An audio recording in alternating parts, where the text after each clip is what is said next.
നമസ്കാരം. Just think about എന്നീ channel subscribe ചെയ്യാത്തവർ ദയവായി സബ്സ്ക്രൈബ് ചെയ്യണേ. ഇന്ന് നമുക്ക് സോപ്പിൻ്റെ ചരിത്രം കേൾക്കാം. ഏകദേശം 5000 വർഷങ്ങൾക്ക് മുമ്പ് പുരാതന ബാബിലോണിയക്കാരാണ് ആദ്യമായി സോപ്പിന് സമാനമായ ഒരു പദാർത്ഥം നിർമ്മിച്ചത്. മൃഗക്കൊഴുപ്പും മരത്തിൻ്റെ ചാരവും വെള്ളവും ചേർത്താണ് അവരത് ഉണ്ടാക്കിയിരുന്നത്. സോപ്പ് എന്ന പേരിന് പിന്നിലെ ഐതിഹ്യം എന്തെന്നാൽ റോമിലെ സാപ്പോ, അതായത് റോമിൽ കാണുന്ന മൗണ്ട് സാപ്പോ എന്ന കുന്നിൻ്റെ പേരിൽ നിന്നാണ് സോപ്പ് എന്ന വാക്കുണ്ടായതെന്നാണ് ഒരു ഐതിഹ്യം.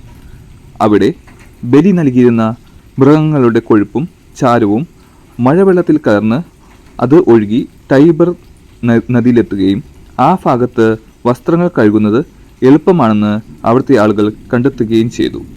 അങ്ങനെയാണ് തുടക്ക കാലഘട്ടത്തിൽ സോപ്പ് നിലവിൽ വന്നത്.